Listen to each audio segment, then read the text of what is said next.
Hi, this is Dr. Gelfand. Today we're going to go over a shoulder injury. Hopefully you've heard a few times in the sports on TV about athletes getting a separated shoulder. This is a model of the shoulder, so this would be the right side of the body. This would be the collarbone right here, this would be the scapula, and this would be the humeral bone, and that's all sitting right here.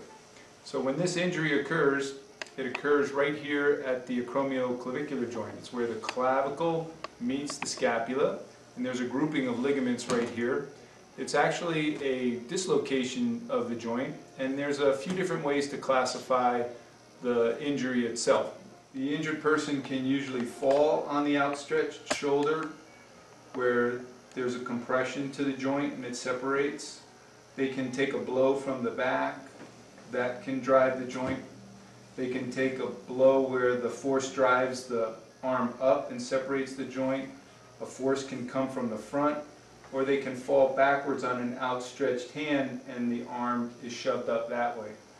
So these are common mechanisms for the way the joint is injured. And then what happens to the ligaments is over here. The injury can be classified into 6 different categories. We usually, in a clinic setting, will deal with the first 3 of them because that's when the ligament damage is usually treated conservatively. Grade 1 is when there's just a minor amount of ligament damage to the acromioclavicular ligament, and then the damage increases based on which types of ligaments are injured. So grade 2, there's more ligament damage and disruption of the acromioclavicular joint. Grade 3, all 3 ligaments have been damaged, and this usually leaves a pretty severe step defect that you can see at the shoulder joint. Once it goes past a grade 3 into grade 4 or 5 or 6, most of the time these are going to be somewhat surgically oriented cases. And that's because the joint has to be reassembled. Many times there's a dislocation with the humeral bone, and that bone has to be relocated into the glenohumeral joint. Okay, so what we do is we have a taping procedure when the injury is at the acute stage. It works really well. Tracked this for a few different athletes and a few different people, and when I've done this type of taping procedure, it's kind of cut down the pain level at least by 50%. So the supplies we use can easily be found in an on-field kit. Usually it's just this type of brown tape, which is called leuco tape, and then we use a cotton nose plug. And the general principle is that we need a little bit of pressure down on that clavicle because the clavicle here would be lifted up and then the joint would have a step defect, and we want to put pressure back down on the joint.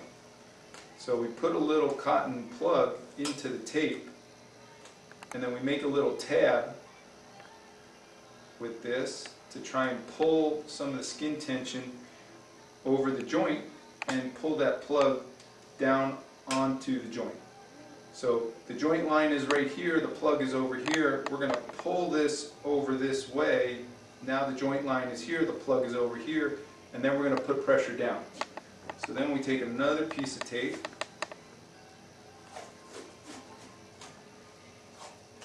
and this tape is really sticky, really tough, and it works really well for this where you don't need a lot of tape. The old type of AC joint would really require a massive amount of tape. So what we do is we take this tape, we start it down here over the biceps tendon, we pull the other one over, we loop this back, and as we pull it down and back, and then we've got some pressure down on the plug, which is pushing the bone back down, taking some of the tension off the ligaments. If we need to, we can actually get a second piece of tape, just in case the patient needs a little bit more downward pressure, and have the patient actually bring their shoulder blades back and then more pressure down, and then that just adds a little bit more support. So this would be an injury for the acromioclavicular joint. It's usually a separation dislocation, and it's for this area of the body right here where the clavicle meets the acromion of the scapula, which is the shoulder blade. And then the patient can usually return to play, or at least have some comfort. If the injury is too bad, maybe all we can do that first day is just put them in a sling, and then they would keep icing.